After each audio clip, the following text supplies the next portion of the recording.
चलें तो शुरू कर रहे हैं। हमारा सब्जेक्ट इंडियन पॉलिटी, भारतीय राज्य व्यवस्था या फिर बोले इंडियन कॉन्स्टिट्यूशन, भारत का संविधान पढ़ना जा रहे हैं और 30 से 35 लेक्चर में पूरा कंप्लीट करने की कोशिश करेंगे और कंप्लीट भी ऐसा करेंगे कि एमपीपीएससी में कोई भी क्वेश्चन ऐसा ना हो जो पढ़े हुए से बाहर से आए। 8 से 10 क्वेश्चन आते हैं इस सब्जेक्ट से और पूरे 10 के 10 ही सही करना है, इसीलिए पढ़ रहे हैं, ठीक है ना। 10 में से 5 सही करेंगे तो फेल ही होना है। 10 के 10 सही करना है। एमपी के 35 क्वेश्चन आते हैं, 35 में से 34 सही करना है, ये दोनों काम करना है। तो शुरू कर रहे हैं। 35 घंटे की मेहनत है, 35 आवर्स आपके सामने बोलेंगे, ये सब्जेक्ट कंप्लीट हो जाएगा। उतना कंप्लीट हो जाएगा जिसमें से प्रीलिम्स निकल जाएगा, मेंस में और ज्यादा थोड़ा समझना पड़ता है। तो शुरू कर रहे हैं। सबसे पहले भारत का संविधान, इंडियन कॉन्स्टिट्यूशन। लास्ट क्लास में बताया था, कोई पूछता है कि संविधान होता क्या है तो एक लाइन में बता सकते हैं। जो भी कंट्री है, कोई भी देश है, उसका जो रूलिंग सिस्टम है, रूलिंग सिस्टम यानी शासन व्यवस्था, शासन व्यवस्था को चलाने के लिए कुछ नियम होना चाहिए, कुछ कायदे कानून होना चाहिए, कुछ सिद्धांत होना चाहिए। तो किसी भी डेमोक्रेटिक कंट्री के रूलिंग सिस्टम को ऑपरेट करने के लिए जो प्रिंसिपल्स या रूल्स रेगुलेशंस होते हैं, इन सभी को एक किताब में लिख दिया जाता है और वो किताब ही क्या होती है? Indian constitution. मतलब संविधान एक किताब है जिसमें नियम कायदे लिखे हैं जिससे हमारा देश चलता है, यानी हमारे देश की शासन व्यवस्था चलती है, ऑपरेटिंग सिस्टम चलता है। तो संविधान हमारा कब बना सभी को पता है। जिस दिन हमारा संविधान बना उस दिन से आज 2024 तक उसी संविधान से हमारा देश चल रहा है। हमारा देश इंडियन कॉन्स्टिट्यूशन के अकॉर्डिंग चल रहा है। तो बना किस दिन है? सबसे पहले एक डेट आपके दिमाग में हमेशा होनी चाहिए, 26 नवंबर 1949। इसको तुरंत याद कर लीजिए हमेशा।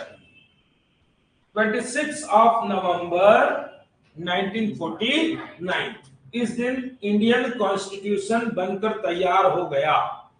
आधी रात को कोई उठा के पूछेगा भारत का संविधान कब बना, तो क्या बोलना है? 26 दिसंबर 1949 को इंडियन कॉन्स्टिट्यूशन बनकर कंप्लीट हो गया। ये बात अलग है कि इसको लागू नहीं किया, एनफोर्स नहीं किया इंडिया में। तो एनफोर्स करना हो तो इसमें 2 महीने और ऐड कर देना, तो आपको मिल जाएगा 26 जनवरी और ये ईयर चेंज होकर क्या हो जाएगा? 1950 को इसको पूरे देश में क्या कर दिया गया? लागू कर दिया गया। इंग्लिश वाले क्या बोलेंगे? इसको एनफोर्स कर दिया गया। क्या आपको इतना याद हो गया? ये आप भूलेंगे नहीं, ये आप भूलेंगे नहीं। ये तो क्या है? ये रिपब्लिकन डे है। कौन सा डे है? हम इस दिन स्कूल की छुट्टी होती है। स्कूल में, कई स्कूलों में लड्डू मिलते हैं, 2 लड्डू, ठीक है, याद है आपको? 2 लड्डू या तो कोई स्कूल में 2 केले, और उसके पहले 3 घंटे 2 घंटे तक स्कूल का कार्यक्रम झेलो, ठीक है ना। सारे लोग आएंगे, अपनी प्रस्तुति देंगे, ठीक है, देश के लिए बोलेंगे, चलिए। तो ये वो लड्डू और केले वाला दिन है, इसको रिपब्लिकन डे के रूप में मनाते हो। और कोई पूछता है 26 जनवरी को, आज 26 जनवरी रिपब्लिकन डे है, क्यों है? तो आगे से उसको बता सकते हैं कि क्योंकि इस दिन हमारे देश का संविधान क्या हुआ था? लागू हुआ था, ठीक है। बन तो पहले गया था, 2 महीने पहले। चले आगे। मगर संविधान तो 26 नवंबर 1949 को बना, मगर संविधान को बनाया किसने? तो एक सीधी बात करें, यदि नीचे सड़क पर चलते हुए किसी व्यक्ति से पूछ लूं तो वो सीधा उठा के बोल देगा भीमराव अंबेडकर ने।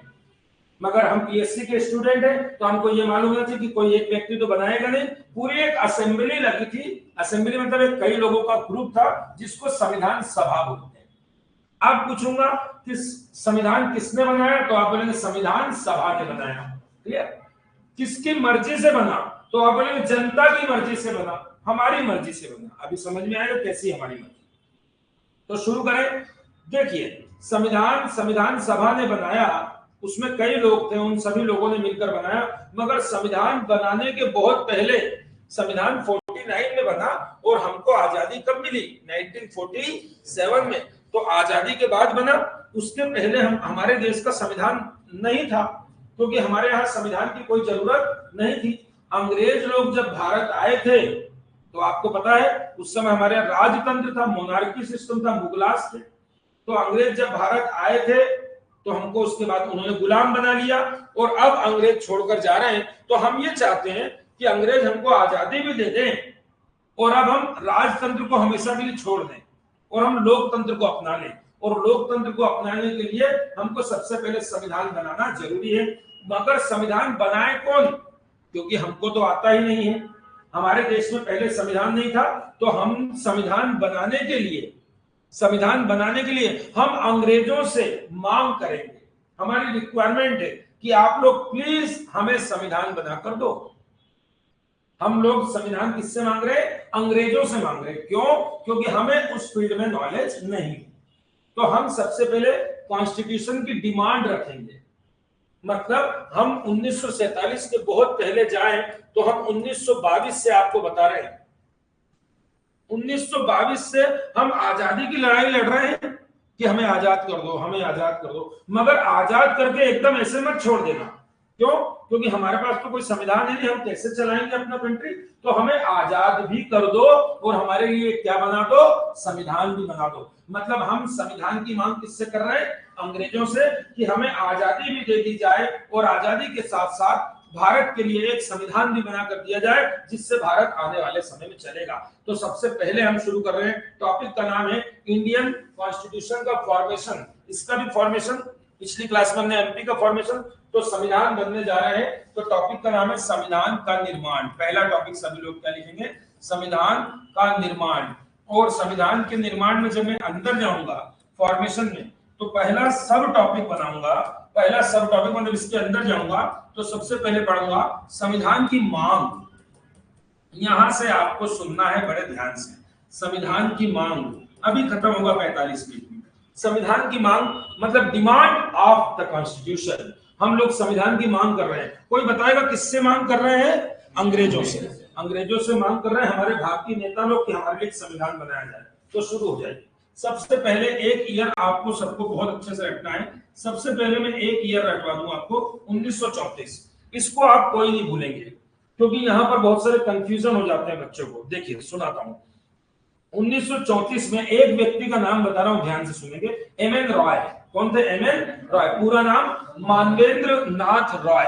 मानवेंद्र नाथ रॉय ये पहले व्यक्ति हैं जिन्होंने अंग्रेजों से स्पष्ट बोला था कि भारत के लिए एक संविधान होना चाहिए। और संविधान बनाएगा कौन? संविधान सभा बनाएगी। तो इन्होंने संविधान की पहली मांग रखी, आप बोल सकते हैं, या संविधान सभा की पहली मांग रखी। तो मैं लिख देता हूं इनके आगे कि फॉर्मली लिख रहा हूं। फॉर्मली मतलब हिंदी में क्या लिख रहा हूं? देखिए औपचारिक। हाँ बेटा, 1934 में रखी थी। हाँ बेटा, औपचारिक मांग बाय क्या लिख दिया? एमएन रॉय। एमएन रॉय ये कौन थे? ये एमएन रॉय एक लेफ्ट के लीडर थे, वामपंथी नेता थे। इन्होंने पहली बार रखी। अभी कांग्रेस की बात मैंने नहीं की। और देश की आजादी तक सबसे बड़ी पॉलिटिकल पार्टी कांग्रेस थी। अभी भारत में बीजेपी का सरकार है, आपको मालूम है, एनडीए अलायंस जानते हैं आप। आजादी तक भारत की सबसे बड़ी पॉलिटिकल पार्टी कौन सी थी? कांग्रेस थी। उस समय बीजेपी नहीं थी। ठीक है, बीजेपी थी मगर उसका कोई वर्चस्व उतना नहीं था। तो ये बात मैंने लिख दी। यदि आपसे कोई पूछेगा कि पहली बार फॉर्मली औपचारिक मतलब फॉर्मली कॉन्स्टिट्यूशन की डिमांड रखने वाले व्यक्ति का नाम बताइए। आप बोलेंगे 1934 एमएन रॉय। मगर इसके पहले कुछ लोगों ने इस टाइप की बात की थी। इसके पहले में आप याद रख सकते हैं 1895। अभी थोड़ा सा मैं हिस्ट्री में जाऊंगा क्योंकि हिस्ट्री से उठा के ला रहा हूं हर चीज को। 1895 में एक आपको याद रखना स्वराज बिल। आप लिख सकते हैं स्वराज बिल। किसका था बेटा? ये वेरी गुड, स्वराज बिल। ये स्वराज बिल कोई व्यक्ति लेकर आए थे जिनका नाम था बाल गंगाधर तिलक। क्या नाम था इनका? बाल गंगाधर तिलक। तिलक के बारे में आप मॉडर्न इंडिया में पढ़ेंगे। तिलक ने देश को आजाद कराने के काफी प्रयास किए। एनिमेशन के साथ होम रूल लीग बनाया। तिलक का अखबार बहुत फेमस था, केसरी मराठा। तिलक अखबार के कारण जेल भी जाने वाले पहले व्यक्ति हैं जिनको अखबार के कारण जेल हुई थी। हम पढ़ते हैं मॉडर्न इंडिया में। अभी तो इतना किस कौन लेकर आए हैं? बीजी तिलक। बीजी तिलक का मतलब क्या होता है बेटा? बाल गंगाधर तिलक। तिलक ने भी ऐसी मांग रखी थी, मगर मैंने इसको पहले बताया है क्योंकि ये एग्जाम में नहीं आता है। एग्जाम में सिर्फ ये वाला आता है कि फॉर्मली मांग फर्स्ट टाइम फॉर्मली किसने डिमांड रखी थी? एमएन रॉय ने। मगर तिलक की भी बात आपने याद रखनी। इसके अलावा दूसरी बात, ये पहली बात हो गई, ये नंबर 1। दूसरा नंबर पे 1922 भी आप याद रख सकते हैं। 1922 में महात्मा गांधी, हमारे राष्ट्रपिता महात्मा गांधी ने भी ऐसी डिमांड रखी थी, मगर उन्होंने क्या बोला था? महात्मा गांधी का एक स्टेटमेंट कभी आ जाए तो उन्होंने बोला था कि जो आजादी है, जो तुम आजाद हमको कर रहे हो, कोई भीख थोड़ी दे रहे हो, ये तो हमारा अधिकार है। तो गांधी जी ने बोला था कि आजादी या स्वतंत्रता आपकी दी हुई भीख नहीं होगी, ये भारतीयों का अधिकार है। पहला यदि स्टेटमेंट आ जाए तो पहचान लेंगे।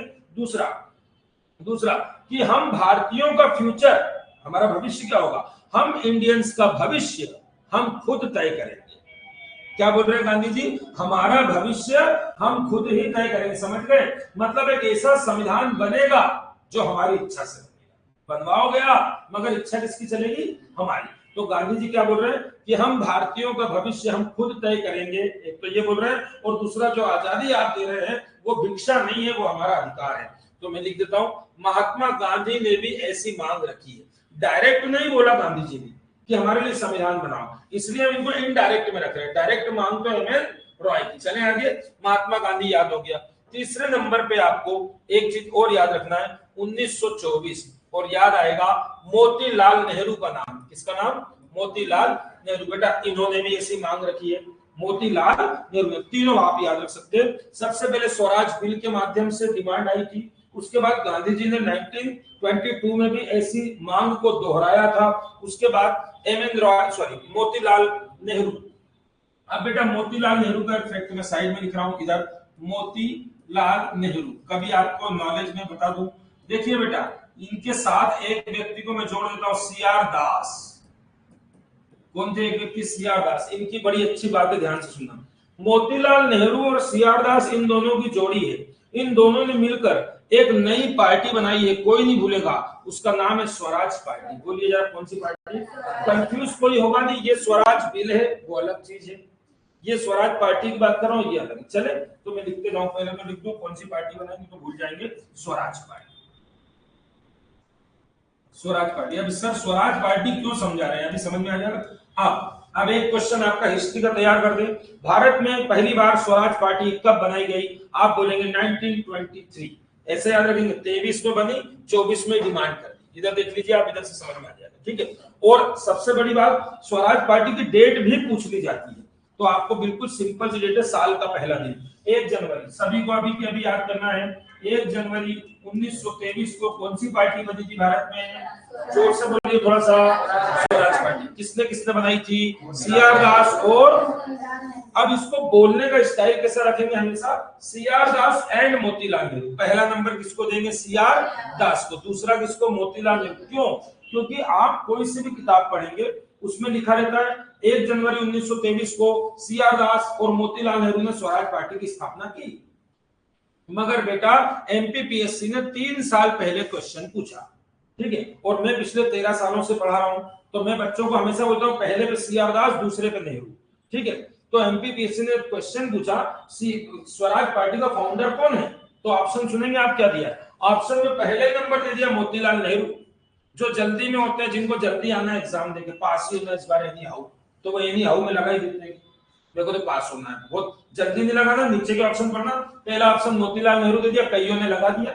दूसरा और तीसरा दूसरा दे दिया, और चौथे नंबर पे इसको रख दिया सीआर दास। अब बच्चा तो पढ़ के गया कि दोनों ने बनाई, अब बच्चे को तो क्लियर होना चाहिए दोनों आ जाए तो मैं किसको मानूं। तो ध्यान रखेंगे, स्टार लगा लेना, कभी भी ये क्वेश्चन वापस आ सकता है। एक बार आ चुका एमपीपीएससी में, लोगों से गलत हुआ, लोगों ने बोला इसको क्वेश्चन को कैंसिल करेंगे क्योंकि किताब की वो दे दी कि दोनों ने बनाई, मगर वास्तविकता है कि सीआर दास ही इसके फाउंडर माने जाते हैं, ठीक है ना। अध्यक्ष और उपाध्यक्ष वाली स्थिति है, ठीक, सचिव थे उसके। चलिए यहां तक क्लियर हो गया।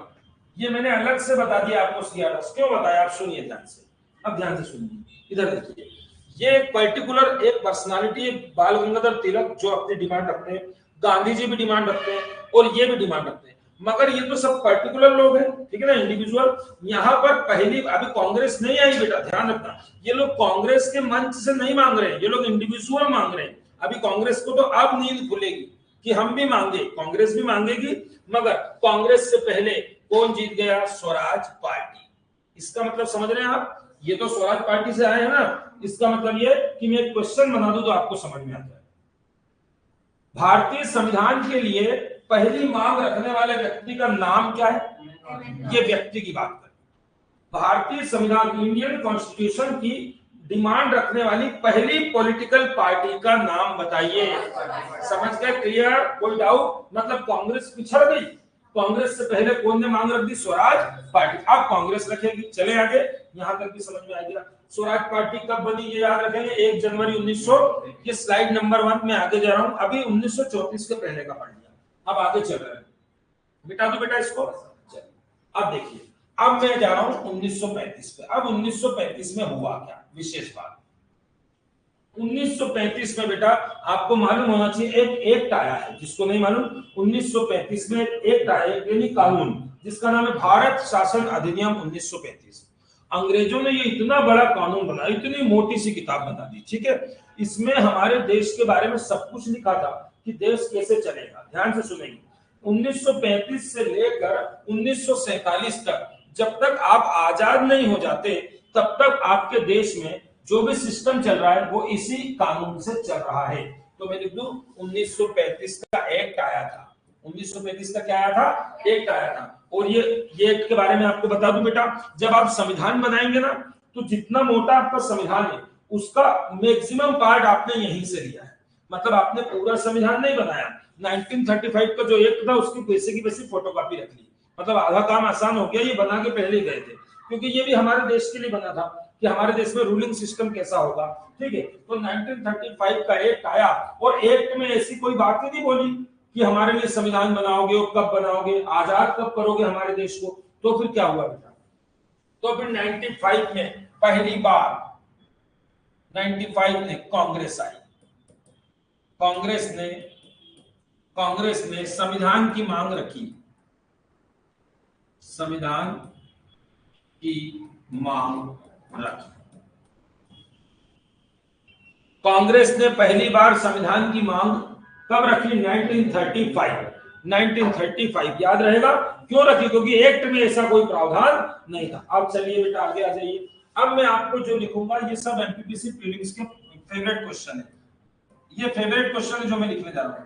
1937, 1938 और 1939 बेटा जो भी लिखेंगे इन चारों के नीचे, ये सब आपके लिए बहुत ही जरूरी है।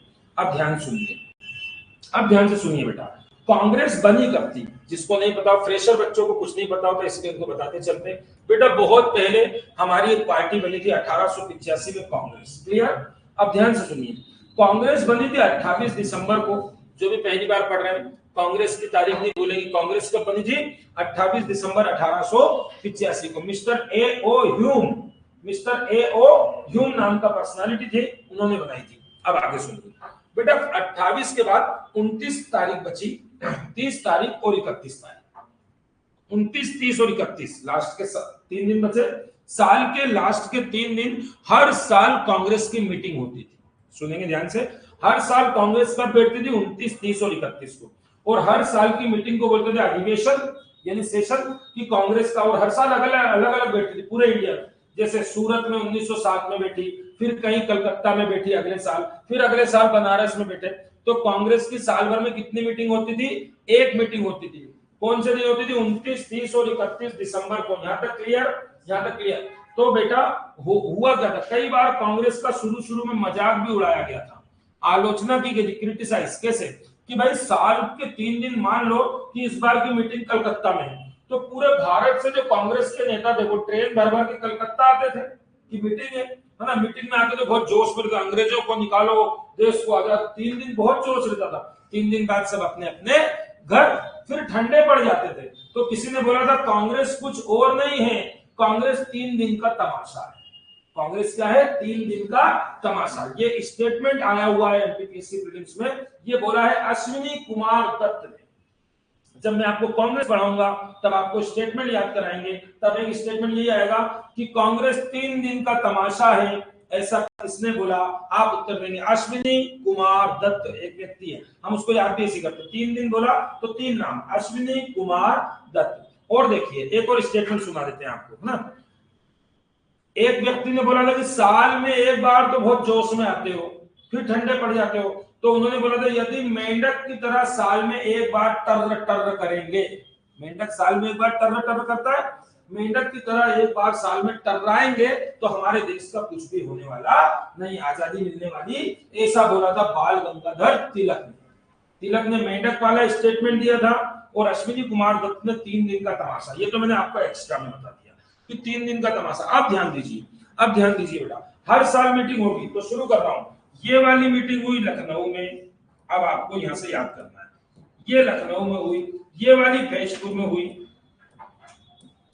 ये वाली हरिपुरा में हुई और ये वाली त्रिपुरी में हुई। बेटा ये चारों घोट के पी जाना है ना, इसमें का क्वेश्चन आएगा, चारों में से एक क्वेश्चन मिल जाएगा। कंटिन्यू ईयर है, आपको दिख रहा है 36, 37, 38 और 39। तो एक में मैंने लिख दिया लखनऊ मीटिंग, लखनऊ के बाद अगले साल मीटिंग हुई फैजपुर में, उसके अगले साल मीटिंग हुई हरिपुरा में और उसके अगले साल मीटिंग कहाँ हुई? त्रिपुरी में।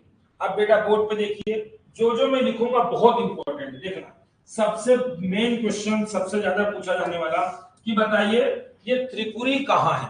तो एक तो त्रिपुरा स्टेट है ना, मगर त्रिपुरी हमारे मध्य प्रदेश में है, इसीलिए डबल या 3 स्टार लगा देना। यही क्वेश्चन सबसे ज्यादा बार बार पूछते हैं, ये वाला कौन सा कि त्रिपुरी कहाँ है, तो लिख देता हूं ये तो हमारे यहाँ है, हमारे यहाँ मतलब जबलपुर में है, मध्य प्रदेश के जबलपुर में त्रिपुरी एक प्लेस है।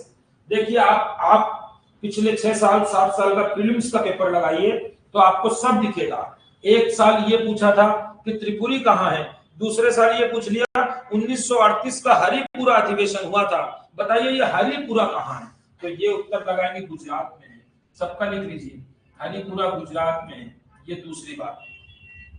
तीसरी बात ध्यान से देखिए, ये जो फैजपुर है इसकी विशेषता बता रहा हूं, इसकी विशेषता बता रहा हूं। फैजपुर पहली बार किसी गांव में सम्मेलन हुआ, मतलब इसके पहले शहरों में होता था, सिटीज में। तो यदि मैं पूछ लूं कांग्रेस का वो सम्मेलन जो पहली बार गांव में हुआ, तो आप बोलेंगे फैजपुर वाला है सर। फैजपुर यानी गांव में होने वाला पहला सम्मेलन, गांव में होने वाला पहला मीटिंग कौन सा था? फैजपुर। और फैजपुर को सुनते से फिरोजाबाद, फैजपुर यूपी और पंजाब याद नहीं आना चाहिए, ना ये यूपी में है ना ये पंजाब में, ये महाराष्ट्र का एक गांव है, महाराष्ट्र का एक गांव है। तो लिखता है एमएच, एमएच मतलब महाराष्ट्र, एमएच मतलब महाराष्ट्र, ये याद रखेंगे। और ये अधिवेशन कहाँ हुआ? लखनऊ, लखनऊ आपको मालूम है यूपी में। चलिए एक बार बोर्ड पे देखिए, अब देखिए ये चारों क्या बता रहे हैं सुनील सर, ये चारों कांग्रेस की मीटिंग है। इन चारों ही मीटिंग में कांग्रेस ने क्या किया होगा? डिमांड रखी होगी, किस चीज की? संविधान सभा की, या संविधान बनाने की डिमांड रखी। हर साल डिमांड रखते थे हमारे लिए संविधान बनाओ, संविधान बनाओ, आजाद करो, संविधान बनाओ, हमें आजाद करो। अब देखिए बेटा, एमपीपीएससी ने पूछा था त्रिपुरी का कौन था अध्यक्ष, तो ये लिख दिया मैंने सुभाष चंद्र बोस, और यहाँ पर लिख दिया मैंने, इसमें भी सुभाष चंद्र बोस, यहाँ पे लिख दिया मैंने नेहरू जी, जवाहरलाल नेहरू, यहाँ पे लिख दिया मैंने नेहरू जी। तो आप कैसे याद करेंगे? नेहरू नेहरू बोस बोस, बोलिए जरा एक बार, नेहरू नेहरू बोस बोस, 2 में नेहरू जी और 2 में सुभाष चंद्र, वो चारों अध्यक्ष याद हो गए आपको, क्लियर? चारों के ईयर देख लीजिए आराम से, भूल जाओ तो इसको याद कर लिया करो, इसको 39, तो 39 से पीछे जा सकते हो आप एक एक करके, 38, ठीक है ना, चले जाएंगे। अब सुनिए ध्यान से, ये चारों कंप्लीट हुआ, यहाँ तक का अपना सेकंड स्लाइड कंप्लीट हुआ, चारों अधिवेशन क्या सबको याद हो गए हैं? एक बार आराम से। अब जैसे जगह भूलोगे तो मैं याद कराता हूँ, देखो जरा बोर्ड पे तो मैं याद कराता हूँ। बेटा लखनऊ तो सबको याद रहेगा, इसके पीछे पुर लगा है, फेज के पीछे क्या लिखा? पुर, इसके पीछे क्या लिखा? पुरा, इसके पीछे क्या लिखी? पुरी, बोलो पुर पुरा पुरी, बोलो, याद हो गया आपको? पुर पुरा, पहला वाला तो लखनऊ है, फिर उसके बाद फैजपुर, फिर हरिपुरा और फिर त्रिपुरा। और अध्यक्ष भी आपको जहां तक मेरा ख्याल याद होगा नेहरू, वेरी गुड, शाबाश। और आपको मेन चीजें भी याद हो गई। ये त्रिपुरी कहाँ है? जबलपुर में है।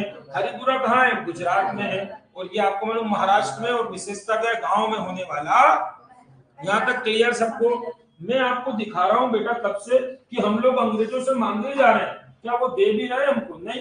अब पहली बार अंग्रेज ऐसे करेंगे, मतलब गर्दन हिलेगी, ठीक है आपके लिए एक संविधान बनाकर दिया, बोलेंगे वादा करेंगे मगर देंगे नहीं। तो आपसे ये पूछेंगे पहली बार अंग्रेजों ने कब स्वीकारा, कब एक्सेप्ट किया कि आपके लिए एक संविधान बनाएंगे? तो 39 के बाद अंग्रेजों का समय आ गया, अब अंग्रेज एक्सेप्ट करेंगे कि हम आपके लिए संविधान बनाएंगे। मगर ये अंग्रेज बड़े चतुर है, ये एक्सेप्ट भी कब कर रहे हैं? जब ये डर रहे हैं, इनको इस बात का डर है। अब यहाँ से कहानी बदलेगी। यहाँ तक तो समझ में आ गया? ये सब क्या है बेटा? ये सब हमारी तरफ से की जा रही डिमांड से। अब जैसे ही आप 39 में जाते हैं तो आप एक अलग ही उसमें युग में चले जाते हैं। क्यों? वेरी गुड बेटा, शाबाश। वर्ल्ड वॉर शुरू हो गया। क्या शुरू हो गया? World war. दुनिया में 2 बार वर्ल्ड वॉर हुए हैं, विश्व युद्ध पहली बार और दूसरी बार। दूसरी बार का जो वर्ल्ड वॉर है वो 39 से शुरू हुआ। 1 जून से लड़ाई शुरू हुई। जर्मनी ने पोलैंड पर आक्रमण किया, 1 जून से लड़ाई शुरू हुई। 3 जून को इंग्लैंड भी कूद गया। इंग्लैंड मतलब अंग्रेजों का देश, जिन्होंने हमको गुलाम बनाया उनको इंग्लैंड, ठीक है। 1 जून को लड़ाई शुरू हो गई वर्ल्ड वॉर, 3 जून को इंग्लैंड भी कूद गया। और कूदते से क्या बोला? क्या बोला कि हम आ रहे युद्ध में लड़ने, हम अंग्रेज है, हम ब्रिटेन है, हम इंग्लैंड है, और हमारे साथ कौन कौन है? हमने दुनिया में जहां जहां कब्जा किया है, जिन जिनको गुलाम बनाया, जैसे भारत को, अन्य देशों को भी, चीन को भी, कई देशों को इन्होंने गुलाम बनाया, तो ये सब भी हमारे साथ होंगे। मतलब हम युद्ध में जा रहे हैं और डिक्लेरेशन क्या कर रहे हैं कि जहां जहां पर दुनिया में हमारे गुलाम नहीं बोलते हुए कॉलोनी बोलेंगे, जहां जहां पे दुनिया में हमारी कॉलोनी है ये लोग भी हमारे साथ होंगे। मतलब इन्होंने घोषणा कर दी और युद्ध में कूद गए। अब हमारे यहाँ के नेता नाराज हो गए, बोले यार तुमने हमसे तो पूछा ही नहीं, क्या हमसे पूछा कि हमारे सैनिक जाएंगे, हम लोग भी लड़ाएंगे, तुम लड़ो, हमारा कोई वर्ल्ड वॉर नहीं, हम तो ऑलरेडी गुलाम है। तो हमसे बिना पूछे उन लोगों ने घोषणा कर दी कि वर्ल्ड वॉर में इंडिया के जो सैनिक है, जो इंडियन की आर्मी है, वो भी हमारे साथ रहेगी। और इस बात से हमारे नेता नाराज हो गए। और नाराज हुए तो क्या मिला?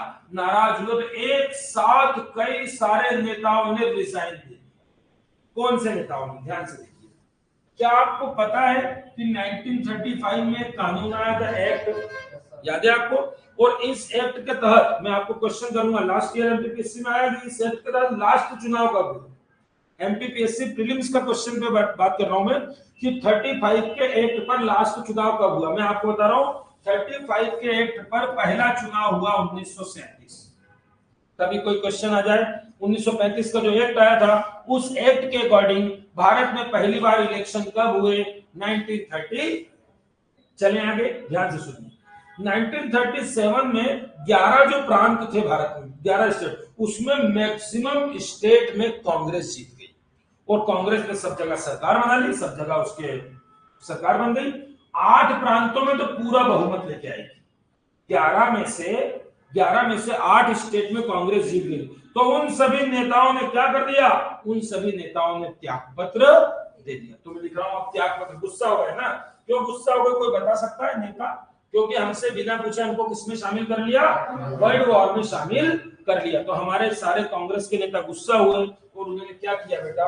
उन्होंने 22 अक्टूबर 1935 को एक साथ कई लोगों ने क्या दे दिया? त्याग पत्र दे दिया, रिजाइन दे दिया कि आज के बाद हमको राजनीति करना ही नहीं तुम्हारी कांग्रेस की, ठीक है। तो एक साथ कई लोगों ने त्याग पत्र दे दिया 22 अक्टूबर 1939। अब एक बहुत अच्छी बात बता रहा हूं, कांग्रेस तो चाहती है देश आजाद हो जाए और संविधान बन जाए। कांग्रेस के अलावा जो दूसरी पार्टी उस समय है वो बीजेपी नहीं है, वो मुस्लिम लीग है। कौन सी पार्टी है बोलिए? मुस्लिम लीग में इस समय जिन्ना है। कौन है? जिन्ना। तो बेटा मुस्लिम लीग की स्थिति देखिए, अब ध्यान से सुनना। अब कांग्रेस ने त्याग पत्र दिया, क्यों दिया आपको मालूम है? क्योंकि हमसे बिना पूछे आपने युद्ध में शामिल। और मुस्लिम लीग को खुशी होगी, वो मुस्कुराई, बोला बढ़िया है, सबने त्याग पत्र दिया। तो वो क्या क्या बनाया उन लोगों ने? उन लोगों ने 2 महीने बाद इसको क्या बोल दिया पता है आपने? उन लोगों ने बोला कि हम तो 22 दिसंबर का दिन जो होगा वो हम 39 लिखा था बेटा यहाँ पर, ऐसे याद दिला दिया करो, कभी धूम में लिखा जाए। 39 को कौन सा दिवस बनाया? मुक्ति दिवस। इसको कोई नहीं भूलेगा। मुक्ति दिवस मतलब कि भारत कांग्रेस से मुक्त हो गया, भारत कांग्रेस से मुक्त हो गया। मुक्ति दिवस किसने मनाया बताओ, कौन सी पार्टी ने मनाया? मुस्लिम लीग ने। किस बात के लिए मनाया? क्योंकि सारे कांग्रेसी नेताओं ने त्याग पत्र दे दिया। तो लिख दो by MN, by Muslim League, ये लिख दिया। ये दोनों फैक्ट आपको समझ में आ गए। अब आपको लग रहा है कि हाँ अब अंग्रेज मानेंगे। अंग्रेज क्यों मानेंगे? क्योंकि अंग्रेज ने देख लिया ये लोग नाराज हो गए हैं, तो अंग्रेज बोलेंगे ठीक है आपके लिए संविधान बनाएंगे और आपको युद्ध में शामिल करने से पहले पूछेंगे भी, बिना पूछे नहीं शामिल करेंगे। ऐसे करेंगे अंग्रेज। तो बेटा हुआ क्या, अब आया, अब यहां से अंग्रेजों का हाँ बोलना शुरू। अब अंग्रेजों का हाँ बोलना, क्या हमने ज्यादा पढ़ा अभी तक? यदि हम देखें तो हमने कुछ भी नहीं पढ़ा। हम 2 स्लाइड देखें तो हमको सब याद आ जाए कि हमने सिर्फ एम एन रॉय पढ़ा था, उसके अलावा कुछ नहीं। 34 में पढ़ा था, सही बोल रहा हूँ। और ये पीछे का तो हमको ज्यादा विशेष नहीं है, फिर भी तिलक का आया था बिल, महात्मा गांधी का आया था और मोतीलाल नेहरू, तीनों की डिमांड आई थी। इतना ही पढ़ा हमने। इसके बाद हमने अगली स्लाइड पे क्या पढ़ा? अगली स्लाइड हमारी काम की थी, क्योंकि 34 के बाद हम सीधे 35 के एक्ट पे आए और 35 में कांग्रेस ने मांग की। एक बहुत अच्छी बात बताना भूल गया, ये जो 35 में कांग्रेस डिमांड कर रही है, तो इनमें भी तो कांग्रेस ही कर रही है चारों में, तो फिर सबने 35 अलग क्यों लिखा और फिर सबने 35 के समय प्लेस क्यों नहीं लिखा? ये बात भी रख। तो एक बात दिमाग में रखिएगा, 1935 में जो कांग्रेस ने डिमांड करी है वो कोई सेशन में नहीं करी। और अच्छे दिमाग में फिक्स करना तो कैसे, 1935 में कांग्रेस का अधिवेशन हुआ ही नहीं। क्लियर? कभी हर साल होते हैं ना, 35 में नहीं हुआ, ये फैक्ट है। तो ऐसे ही याद रखना कि 1935 में सुनील सर ने बताया कांग्रेस का कोई अधिवेशन भारत में हुआ ही नहीं। तो ऐसे भी याद रहेगा कि जिस समय कोई सेशन ही नहीं हुआ उसी समय हमने डिमांड रखी। यदि पूछेगा कांग्रेस ने डिमांड कब रखी तो क्या बताएंगे? 1930। चले आगे। और ये सेशन आपको चारों याद हो गए, तो हमने कुछ भी नहीं पढ़ा। चारों का कंटिन्यूअस ईयर पढ़े, चारों की प्लेस पढ़ ली, सुभाष चंद्र बोस और नेहरू का नाम पढ़ लिया। तीसरी स्लाइड में भी हमने ज्यादा कुछ नहीं पढ़ा, सिर्फ हमने अभी उनको मुक्त कर दिया, कांग्रेस से मुक्त कर दिया और त्यागपत्र दिया। अब शुरू होता है अंग्रेजों का हाँ बोलना। अंग्रेजों हाँ बोलो, तो पूछेगा पहली बार अंग्रेजों ने हाँ कब बोला? तो अगला फैक्ट आएगा 1940। कंटिन्यू चलना है, स्टोरी वाइज चलना है। 1940 में अंग्रेज लेकर आ गए अगस्त प्रस्ताव। बोलिए कौन सा प्रस्ताव लाए? अब बेटा जिसके नाम में ही मंथ आ गया उसका नाम ही क्या? अगस्त प्रपोजल। तो आप समझते हैं इसकी तारीख ही पूछेगा। जब कभी किसी का नाम आ जाए अगस्त क्रांति, अगस्त प्रस्ताव, तो भाई अगस्त तो उसमें है ही, तो वो तारीख तो पूछेगा और तारीख पास की देगा। तो रट डालिए सभी लोग, इसकी तारीख है 8। कभी पूछेगा अगस्त प्रस्ताव किस तारीख को आया, क्या बोलेंगे? 8 अगस्त 1940। आप बेटा गवर्नर जनरल कौन थे इसको भी देख लीजिए। गवर्नर जनरल थे इस समय लिनलिथगो। लिनलिथगो अगस्त प्रस्ताव के समय गवर्नर जनरल कौन थे? लिनलिथगो। अगस्त प्रस्ताव के समय ब्रिटेन का प्रधानमंत्री कौन था जिसने भेजा था इसको? ब्रिटेन का प्रधानमंत्री था चर्चिल। चर्चिल, ये लिख दिया। ब्रिटेन के पीएम का नाम कभी आपसे पूछ ले, क्योंकि आगे चल के जब आप आजाद होगे ना, ज्यादा टाइम नहीं लगेगा, 10 मिनट में आजाद हो जाओगे आप, 47 आ जाएगा। तो आजादी कोई और देगा, आजादी देने वाला प्रधानमंत्री क्लीमेंट एटली है। कौन है? क्लीमेंट। भारत को आजादी देने वाला अंग्रेजों का प्रधानमंत्री का नाम बताइए? क्लीमेंट एटली। और ये किस प्रधानमंत्री की बात कर रहा हूँ? चर्चिल। ठीक है ना? तो चर्चिल ने किसको भेजा? भारत में गवर्नर जनरल कौन है?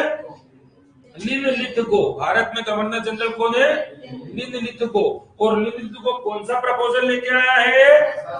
अगस्त प्रपोजल लेकर। यहां तक क्लियर? अब क्या बोला इसने?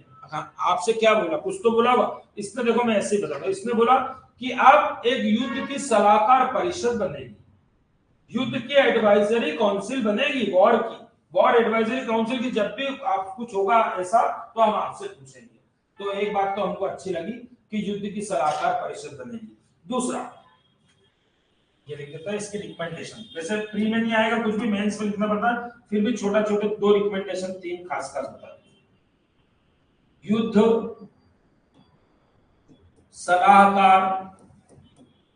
सलाहकार परिषद बनाएंगे, इंग्लिश वाले, war advisory council. War advisory council बनेगी। कौन सी काउंसिल बनेगी? War advisory council. दूसरा, किसके लिए हम किसकी मांग कर रहे हैं? संविधान सभा की। तो पहली बार हाँ बोल रहे हैं ना, तो बोलेंगे ठीक है, आपके लिए एक संविधान सभा भी बनेगी।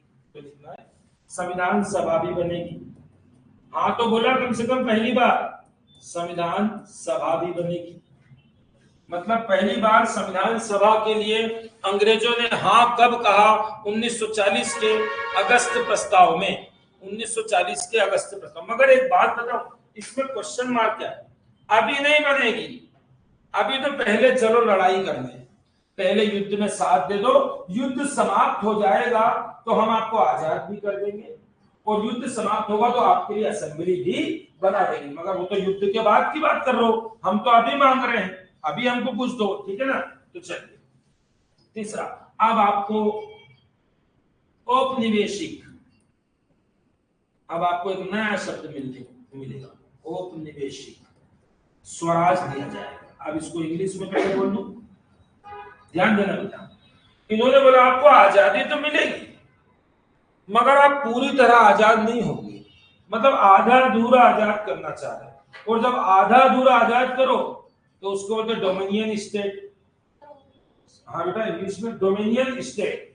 डोमिनियन स्टेट क्या होता है बेटा? सुनिए ध्यान से, कि भारत को हम एकदम आजाद नहीं करेंगे क्योंकि भारत को कुछ आता नहीं है अभी, तो भारत को आजाद तो कर देंगे मगर जो खास खास मुद्दे हैं, विदेश वाला, रक्षा वाला, ये सब हमारे पास है। मतलब एक तरफ से आजादी भी देना चाह रहे हो और मेन कंट्रोल अभी भी।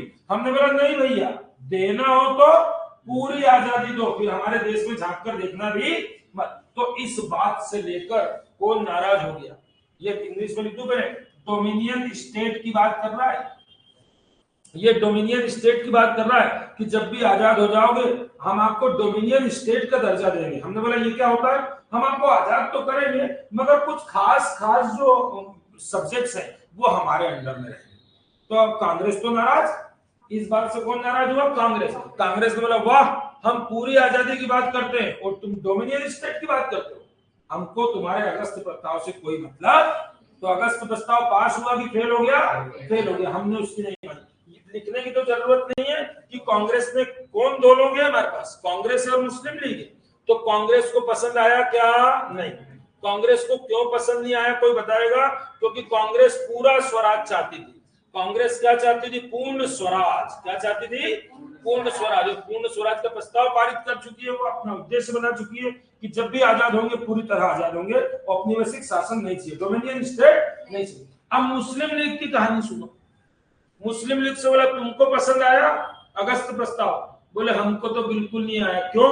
इसमें हमारी मुसलमानों की तो कोई बात ही नहीं करी, क्योंकि मुस्लिम लीग ये चाहता था कि हमारे मुसलमानों का क्षेत्र अलग हो, हमारे संविधान का बनाने का तरीका अलग हो, हमें आजादी दी जाए।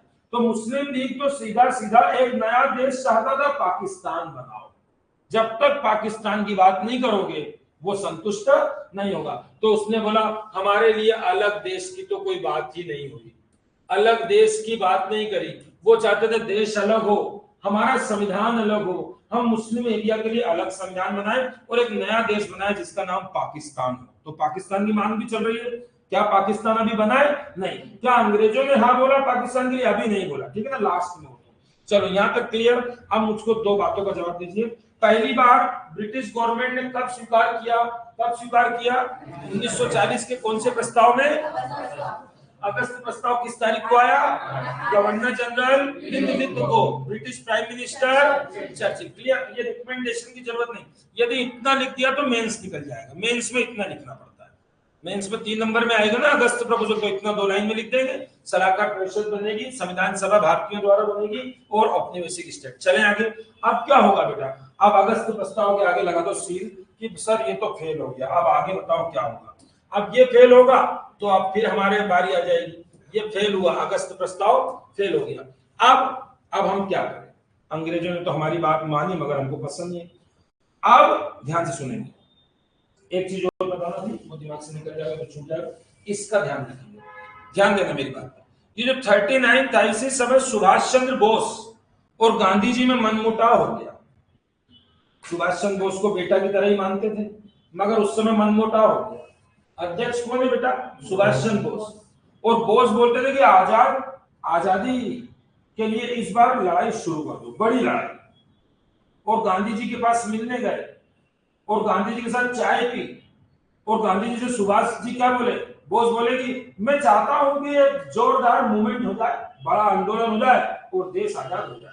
और गांधी जी ने क्या जवाब दिया, सुभाष अभी इसका सही समय नहीं, अभी अंग्रेज लोग वर्ल्ड वॉर में बिजी है।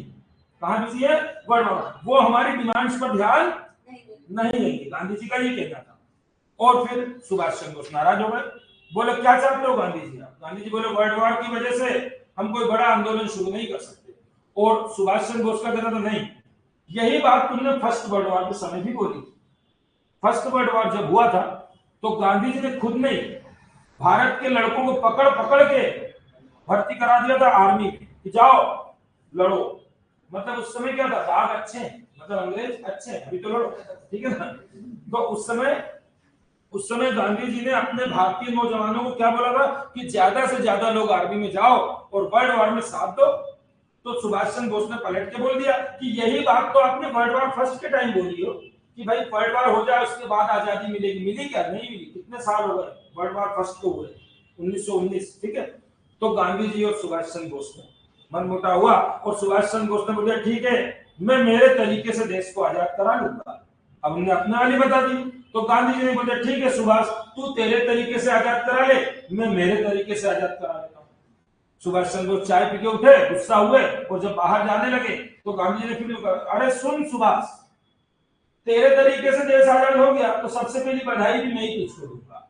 बोले ठीक है गांधी। सुभाष चंद्र बोस ने उसी दिन से कांग्रेस छोड़ दी। क्वेश्चन पूछेगा किस अधिवेशन में सुभाष चंद्र बोस ने कांग्रेस छोड़ दी, त्रिपुरी अधिवेशन। और यहां से वापस कांग्रेस को नहीं पकड़ा उन्होंने और कांग्रेस छोड़ दी। तो एक क्वेश्चन दे रहा हूं आपको, सुभाष चंद्र बोस के बाद कांग्रेस छोड़ने के बाद कौन व्यक्ति कांग्रेस का अध्यक्ष बना, मिस्टर राजेंद्र प्रसाद, जो भारत के पहले प्रेसिडेंट भी रहे हैं। तो लिख लेना साइड में कहीं भी राजेंद्र प्रसाद। कई बार क्वेश्चन पूछ लेता है सुभाष चंद्र बोस के बाद भारत का कांग्रेस का अध्यक्ष किसे बनाया गया, राजेंद्र प्रसाद। और ध्यान रखना एक फैक्ट बता रहे हैं आपको, सुभाष चंद्र बोस ने यहां से कांग्रेस छोड़ी तो क्या बनाया, बोलिए आशु क्या बनाया था, फॉरवर्ड ब्लॉक। याद रखेंगे सभी लोग, क्या बनाया था, फॉरवर्ड ब्लॉक। सुभाष चंद्र बोस ने कांग्रेस जिस वर्ष छोड़ी, ध्यान देंगे, उसी वर्ष क्या बना लिया, फॉरवर्ड ब्लॉक। तो कभी क्वेश्चन आएगा कि फॉरवर्ड ब्लॉक किसका है, सुभाष चंद्र बोस का। कब बना है, 1939 में। ये इतना सा मैं छूट गया था तो मैंने वापस से आपको कर दिया। अब अपन अपनी स्थिति पर वापस आ जाओ। कहां तक चलेगा, यहां तक। तो अगस्त प्रस्ताव फेल हुआ। अब ध्यान दीजिए, अब बोस तो अलग चले ही जा रहे हैं, बोस अलग हो गए। अब यहाँ पर गांधी जी बोले क्या करें, अब भैया यदि ठंडा कर देंगे तो आजादी में लेट होगा। मतलब लड़ाई तो चलते रहना चाहिए, मगर ज्यादा लड़ाई करते हैं अंग्रेजों से तो अंग्रेज ध्यान नहीं दे पाएंगे क्योंकि अंग्रेज बिजी है वर्ल्ड वॉर में। क्लियर। तो गांधी जी ने बोला कि ऐसा मूवमेंट चलाओ जो धीरे धीरे चलता भी रहे और लोगों का जोश ठंडा नहीं। जैसे अभी आपकी 3 दिन की छुट्टी कर दे तो आप बोलोगे जोश ठंडा हो गया। तो कंटिन्यूटी बनाए रखने के लिए हमारे देश में एक नया मूवमेंट आया, ध्यान रखेंगे, व्यक्तिगत सत्याग्रह आंदोलन। लिख देता हूं, व्यक्तिगत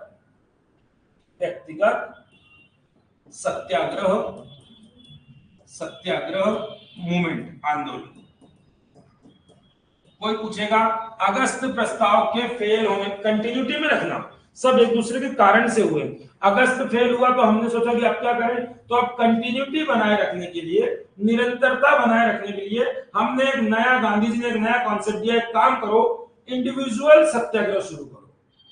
इसको बोलते हैं इंडिविजुअल सत्याग्रह। और सभी को याद रखना है 1940 में ये शुरू हो गया।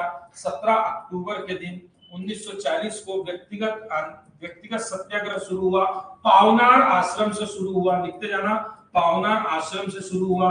ये पूछते हैं कि इसमें पहला सत्याग्रही कौन बना, पहला सत्याग्रही मतलब इसमें अभी बताता हूं क्या होता है, पहले लिख लें। पहला सत्याग्रही बने आचार्य विनोबा भावे। कभी और ज्यादा अंदर जाए तो बोलेगा दूसरा सत्याग्रही, तो बोल देना जवाहरलाल नेहरू। इतना आप पहले दिमाग में रखिए। ये कौन सा आंदोलन है, एक बार बोल के सुनाइए सभी लोग, व्यक्तिगत सत्याग्रह। ये कोई बहुत बड़ा आंदोलन नहीं बेटा। अब मैं इसको बताऊं होता क्या था, देखो आप सुनो, बाद में लिख लेना, सुनो। इसमें क्या होता था, एक व्यक्ति को सत्याग्रही बनाते थे। जैसे ये विशाल, कि एक काम करते हैं, आज विशाल सत्याग्रही बनेगा, तो विशाल ने नाम लिखा दिया, मेरा नाम लिख लो मैं बन जाऊंगा, ठीक है। अब इसको करना क्या है, अब इसको चलना है इंदौर के किसी चौराहे पर और इसको बीच में खड़ा करना है, ये भाषण देगा, बीच में खड़ा होगा और अपन बहुत सारे लोग होंगे, 500,000 लोग होंगे और गोल गोल करके इसको हम भीड़ से घेर देंगे, बहुत सारी भीड़ खड़ी हो जाएगी, उसको कहीं ऊंचे स्थान पर माइक दे देंगे। अब ये बोलेगा क्या, इंकलाब जिंदाबाद, देश के लिए मरेंगे कटेंगे, ये नारे लगवाएगा ताकि जोश बना रहे लोगों में कि आजादी तो चाहिए, ठीक है। और फिर होगा क्या, अब विशाल वहां जाएगा और बोलेगा और भीड़ लगेगी तो पुलिस आएगी, और पुलिस किसकी अंदर जो वो आते से क्या करेगी आपको मालूम है, मारेगी। तो जब पुलिस मारेगी तो पहले विशाल मिलेगा क्या, नहीं, पहले कौन मिलेगी, बहुत सारी भीड़, तो भीड़ को छाटेगी, उतनी देर में विशाल भाग जाएगा और फिर कहीं और जाके करेगा। तो ऐसे करके जगह जगह पर क्या कर रहे हैं, भीड़ इकट्ठी करके, इसको बोलते हैं इंडिविजुअल। कभी आपसे इंटरव्यू में पूछ सकते हैं सब चीजें, ये कोई प्री मेंस में नहीं आएगा, इंटरव्यू पूछेंगे क्या था, क्या इसकी कार्यकारिणी कैसे बनाते थे, इनका क्या था, तो आपको याद रखना है इसमें इंडिविजुअल व्यक्ति सत्याग्रही बनता था, वहां पर जाके नारे लगाते थे, पुलिस आती थी, भाग जाते थे, इतना। तो कहीं ना कहीं देखा जाए तो ये कोई नेशनल मूवमेंट नहीं है, कोई बड़ा मूवमेंट नहीं है, ये सिंबॉलिक है। सिंबॉलिक मतलब मैंने आपको बता दिया, कंटिन्यूटी बनी रहे, लोगों में जोश ठंडा नहीं हो, इसलिए हमने इसको क्या चला दिया, व्यक्तिगत सत्याग्रह। यहां तक भी समझ में आपको आ गया, जहां तक मेरी उम्मीद है। ये 1940 से व्यक्तिगत चलता रहा, अब आ गया 1942 42, और 42 में कुछ घटना खतरनाक हो गई। वो क्या हो गया, 40 बाद 41 में कुछ भी नहीं पढ़ाया मैंने आपको, ठीक है। अब मैं सीधे 42 में ला रहा हूं, क्योंकि 42 की बात ही अलग है। 42 में इस युद्ध में कूद गया जापान। कौन कूदा, और जब जापान कूदा तो सारा सिनेरियो चेंज, क्योंकि जापान एक ताकत, बहुत बड़ी ताकत, और सबकी हालत खराब कर दी उसने अकेले। जापान कूद गया जर्मनी की तरफ से, किसकी तरफ से कूदा, जब वो जर्मनी की तरफ से कूदा तो फिर उसने अटैक करना चालू किया इन पे, और ये सब फंसे कौन, अमेरिका, ऑस्ट्रेलिया, ब्रिटेन, चीन भी इनके साथ, ये इनको सबको मित्र राष्ट्र बोलते थे। क्या बोलते थे, मित्र। तो जापान जब कूदा तो जापान ने इनको सबको मारा, तो मित्र राष्ट्र घबराए कि जापान आ गया, और जापान बढ़ते बढ़ते सिंगापुर और बढ़ते बढ़ते भारत की ओर तक आ गया। तो फिर सभी देशों में जो मित्र राष्ट्र थे उन्होंने प्रेशर बनाया अंग्रेजों पर कि तुम भारतीयों के लिए कुछ कर दो या तो उनको आजादी कर दो, क्योंकि उनकी वजह से प्रॉब्लम क्रिएट हो रही है। और आपको ये भी मालूम है कि सुभाष चंद्र बोस ने आजाद हिंद फौज बना दी है, और आजाद हिंद फौज को जापान सपोर्ट कर रहा है। कौन सपोर्ट कर रहा है, तो इनडायरेक्टली जापान किसको सपोर्ट कर रहा है, हमको, कि तुम्हारा मैं आजाद करा दूं। और आपको ये भी मालूम है कि अंडमान निकोबार में द्वीप आजाद करा के भी दे दिए, आजाद हिंद फौज को दे दिया, तो जापान हमारी सपोर्ट में है। तो फिर ब्रिटेन जो था, ब्रिटेन में प्रेशर बना कि कुछ करो, उनके लिए कुछ भी करो ताकि वो लोग सब अपने साथ हो। तो जापान के प्रेशर से, जापान सभी राष्ट्रों के प्रेशर से उनके ऊपर प्रेशर बना, तो फिर उन्होंने, अभी भी प्रधानमंत्री कौन है, चर्चिल ने बोला एक काम करो, अब मिस्टर क्रिप्स को भेजो भारत। अभी एक प्लान तो उन्होंने दे दिया अगस्त प्रस्ताव, वो तो फेल हो गया, अब आएंगे मिस्टर स्टेफोर्ड क्रिप्स, मंत्रिमंडल के मेंबर थे वो कैबिनेट के। तो चर्चिल ने किसको भेजा, हम बोल रहे हैं अब आ गई बात क्रिप्स प्रस्ताव। कौन सा प्रस्ताव, दो प्रस्ताव हो गए बेटा, कौन कौन से, 40 वाला कौन सा था और 42 वाला कौन सा हो गया, क्रिप्स मिशन भारत आया, ठीक है।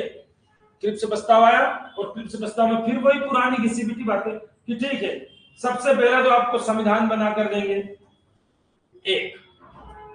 अब देखना संविधान बनेगा, अब ये तो और खतरनाक था। अगस्त प्रस्ताव में तो फिर भी कुछ कुछ ठीक बोला था, इसमें तो जो बोलेंगे बिल्कुल ऐसा बोलेंगे कि किसी को पसंद नहीं आएगा।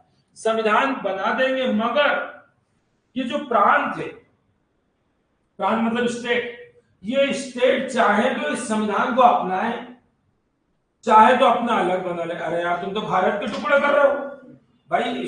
कोई बोलेगा बंगाल बोलेगा मुझे नहीं पसंद आया, कभी बंबई बोलेगा मुझे पसंद नहीं आया संविधान, तो हम किसी देश का संविधान बना रहे थे, एक एक राज्य का बना रहे थे। तो उन्होंने बोला कि प्रांत संविधान बनेगा जिसमें प्रांत जो होंगे, प्रांत मतलब प्रोविंस, स्टेट को क्या होगी, स्वतंत्रता होगी, प्रांत स्वतंत्र होंगे। समझ में आ रहा है, चाहे तो वो उस कॉन्स्टिट्यूशन को माने और चाहे तो ये गड़बड़ हो गई ना। दूसरा, तुम्हारी अंतरिम सरकार भी बनेगी, इंटरिम गवर्नमेंट। इंटरिम का मतलब होता है कुछ समय के लिए, ठीक है ना। अंतरिम सरकार भी बनेगी, अंतरिम सरकार। अंतरिम सरकार। अब इसमें भी क्या बोल दिया, इस सरकार में मुस्लिम लीग चाहे तो आए और चाहे तो, एक तरफ प्रांत को स्वतंत्र कर दिया, दूसरी तरफ मुस्लिम लीग को बोल दिया, तो मुस्लिम लीग तो आने से रही, ठीक है ना, तो लिख दिया इसमें मुस्लिम लीग स्वतंत्र है। तो कुछ इस प्रकार का आपके दो मेन रिकमेंडेशन तो ये है कि भाई संविधान बनेगा मगर प्रांत उसको मान भी सकते हैं और नहीं भी मान सकते हैं। दूसरा क्या कि हम आपकी इंटरिम गवर्नमेंट बनाएंगे, हम आपकी एक और है इंडियन यूनियन, भारतीय संघ बनेगा, भारतीय संघ, इंडियन यूनियन बनेगा, उसमें भी जिसको आना होगा वो आए, मुस्लिम लीग आए या ना आए। तो सीधी बात करें कि जो क्रिप्स प्रस्ताव था ये पूरा का पूरा फेल हो गया वापस, और इसके फेल होने पर आपको दो तीन चीजें बहुत अच्छी अच्छी आएगी यहाँ पर। इसको फेल होने के बाद गांधी जी क्या बोलते हैं, गांधी जी बोलते हैं कि जो प्रस्ताव है ये किसी काम का नहीं है, इसलिए इसको पोस्ट डेटेड चेक बोला गया। क्या बोला गया बेटा, पोस्ट डेटेड चेक का मतलब समझते हैं आप, अभी आपको पैसे देना है, 5,000 रुपए मैंने आपसे उधार लिए थे, आज का बोला था कि आज दूंगा, आप आए सर पैसे दे दो, मेरे 5,000 रुपए वापस दे दो, तो मैंने कहा बेटा अभी तो नहीं है, एक काम कर तू चेक ले जा, चेक का मतलब बैंक से निकाल ले।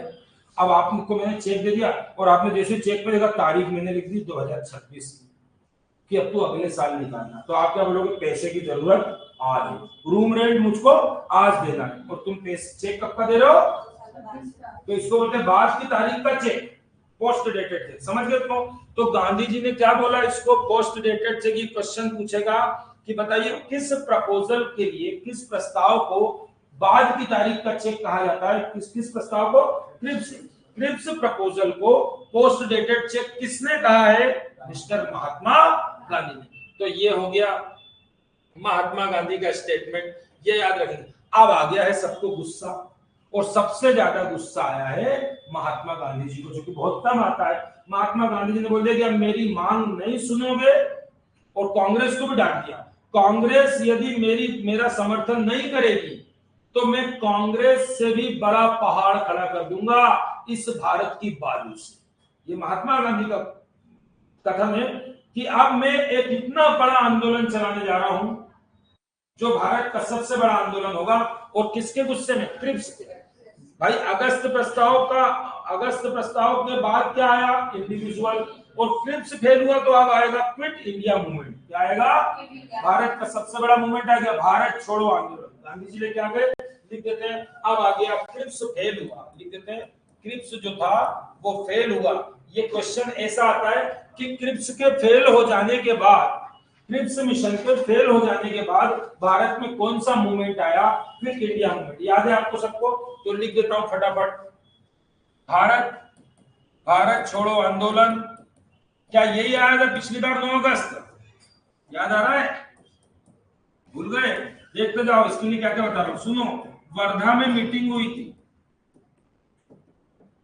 वर्धा में प्रस्ताव आया था, प्रस्ताव, मगर लागू नहीं हुआ था। प्रस्ताव कहाँ आया, वर्धा गुजरात में आया। कहां से, आंदोलन शुरू हुआ बंबई से, ये इसमें बहुत कंफ्यूजन है। बंबई में ग्वालियर टैंक से ये मूवमेंट शुरू हुआ। एक बार 9 अगस्त की तारीख थी, 9 अगस्त 1942 को कौन सा मूवमेंट शुरू हो गया, भारत छोड़ो आंदोलन। भारत छोड़ो, गांधी जी ने इसी में नारा दिया, करो या मरो, आर्य पार, है ना, आर्य पार वाला काम है, करो या मरो, डू और डाई, ठीक है ना, करो या मरो का नारा पूछता है। ये थी एमपीपीएससी का लास्ट ईयर का क्वेश्चन। आपको रोज 1-2 क्वेश्चन बता रहे हैं, ये लास्ट ईयर का क्वेश्चन है, एमपीपीएससी प्रीलिम्स ने पूछा है। क्विट इंडिया मूवमेंट कब आया, और ऑप्शन दिया है 7 अगस्त, 8 अगस्त, 9 अगस्त और 10 अगस्त। क्या लगाएंगे, 9 अगस्त। और 9 अगस्त को ऑपरेशन, 9 अगस्त को आंदोलन शुरू हुआ, वैसे वो 8 की रात को शुरू हो गया था, और अगले दिन सारे नेताओं को पकड़ लिया और सबको पकड़ के अंग्रेजों ने जेल में डालना शुरू कर दिया। तो उसके लिए चलाया था अंग्रेजों ने ऑपरेशन, कौन सा था ऑपरेशन 0 आर, ऑपरेशन 0 आर चलाकर सारे नेताओं को पकड़ लिया और सारे नेताओं को जेल में डाल दिया। ये कौन सा मूवमेंट था बेटा, कौन सा मूवमेंट था, क्विट इंडिया मूवमेंट। ये खत्म हो गया। अब आ गया 1943 और कुछ नहीं हुआ, सारे नेता तो जेल में है, कोई बड़ा मूवमेंट हो नहीं सकता है। कुछ भी नहीं होगा। और इस दौरान धीरे धीरे युद्ध भी आगे बढ़ा और बाद में होगा क्या, फिर से अंग्रेजों की स्थिति युद्ध में मजबूत हो जाएगी। फिर एंड में वो मजबूत हो जाएंगे। तो आपको याद रखना है कि इस समय आ गया लॉर्ड वेवेल, गवर्नर जनरल कौन बन के आ गया, लॉर्ड वेवेल। और वेवेल ने फिर एक बार प्रयास किया। वेवेल ने एक प्लान लाके दिया कि मैं प्लान लाके देता हूं, और वेवेल ने प्लान लाके दिया और वेवेल का प्लान भी फेल हो गया।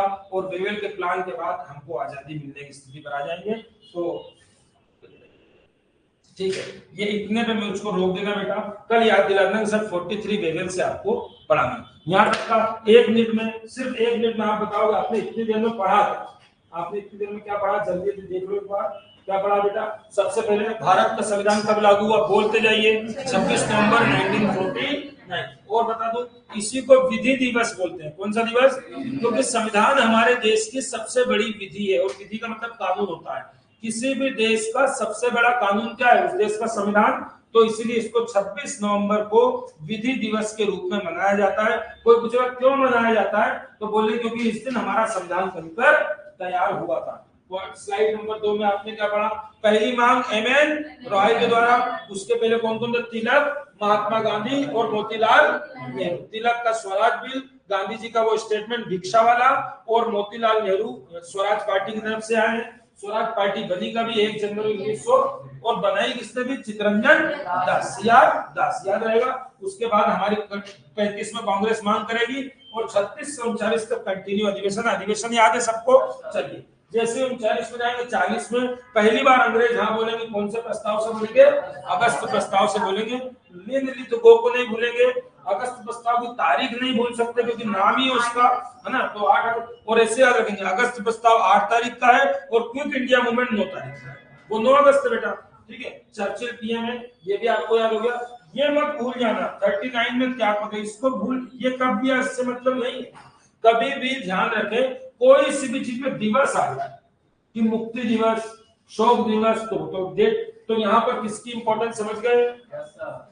वो पूछेगा मुक्ति दिवस कब और किसने मनाया? मुस्लिम लीग ने मनाया 22 दिसंबर। तारीख नहीं भूलेंगे, 22 दिसंबर। चलिए, उसके बाद 40 के बाद आपको मालूम 40 में आपने कौन सा वो कंटिन्यूटी बनाया, क्या किया था? व्यक्तिगत सत्याग्रह आंदोलन शुरू किया था। और इसके पहले सत्याग्रही कौन थे? आचार्य विनोबा भावे। कहां से शुरू हुआ था? पावनार आश्रम। दूसरे सत्याग्रही कौन थे? जवाहरलाल नेहरू। याद रहेगा आपको, ठीक है। इसके बाद अगली स्लाइड पे चले तो सीधा आ गया है 42, और 42 में आपका क्या हो गया? ये आ गया क्रिप्स प्रस्ताव। कौन सा प्रस्ताव? ये आपका हो गया 40 में व्यक्तिगत, 41 में कुछ नहीं बताया सर ने, 42 में क्रिप्स आया। 42 का क्रिप्स फेल हुआ, वैसे आ गया क्विट इंडिया मूवमेंट। और क्विट इंडिया मूवमेंट में सबको जेल से पकड़ लिया। अब आएगा वेवेल का वेवेल प्लान, और वेवेल प्लान के बाद कैबिनेट मिशन।